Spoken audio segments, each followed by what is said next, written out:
आता आपल्याला काय पाहायचंय? प्रत्यय. प्रत्यय आणि उपसर्ग. प्रत्यय म्हणजे काय? प्रत्यय हा शब्दानंतर येतो. कशानंतर? शब्दानंतर. आणि उपसर्ग हा शब्दाआधी येतो. शब्दाआधी. तर आता आपण काय बघू? शब्द, मूळ शब्द, प्रत्यय आणि त्या शब्दाचं सामान्य रूप. आता या ठिकाणी आपण 5 शब्द घेतले. पहिला शब्द या ठिकाणी भावाला. भावाला म्हणजे भाऊ. आपण म्हणतो माझ्या भावाला शाळेतून जायला सायकल हवी. मग भावाला, बरोबर आहे. या भावामध्ये मूळ शब्द कोणता आहे? भाऊ. कोणता आहे? भाऊ.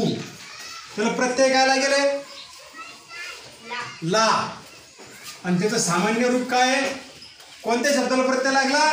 भावा. भावा हे झालं या शब्दाचं सामान्य रूप. त्यानंतर शाळेतून. याच्यातलं मूळ शब्द कोणता आहे? शाळा. मूळ शब्द शाळा. प्रत्यय कोणता लागला शाळेला? तून. शाळेतून. आणि सामान्य शब्द, सामान्य रूप कोणतं आहे त्यातलं? शाळे. हे याचं आहे सामान्य रूप. नंतरचा शब्द आपला पुस्तकांशी. पुस्तकांशी मूळ शब्द कोणता आहे? पुस्तक. मूळ शब्द या ठिकाणी पुस्तक. याला प्रत्यय लागेल आहे कांशी, आहे की नाही? आणि सामान्य शब्द, सामान्य रूप याचं पुस्तका. बरोबर.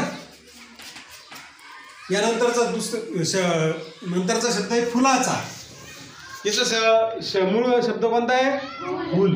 मूळ शब्द फुल. प्रत्यय काय लागला? चा. बरोबर. आणि सामान्य रूप काय या शब्दाचं? फुला. काय आहे? फुला. याच्यानंतर आहे दुसरा शब्द आईने. काय आहे? आईने. मूळ शब्द आई. बरोबर. मूळ शब्द आई. प्रत्यय ने. आणि याचं सामान्य रूप आई. अशा प्रकारे आपण प्रत्यय आल्यानंतर शब्द म्हणजे शब्दाचं मूळ शब्द आणि मूळ शब्दापासून सामान्य रूप तयार करू शकतो. यानंतर आपण पाहणारे विभक्ती. विभक्तीचे किती प्रकार आहेत? प्रथमा, द्वितीया, तृतीया, चतुर्थी, पंचमी, षष्ठी, सप्तमी आणि संबोधन. या विभक्ती आपण नंतरच्या तासात पाहू.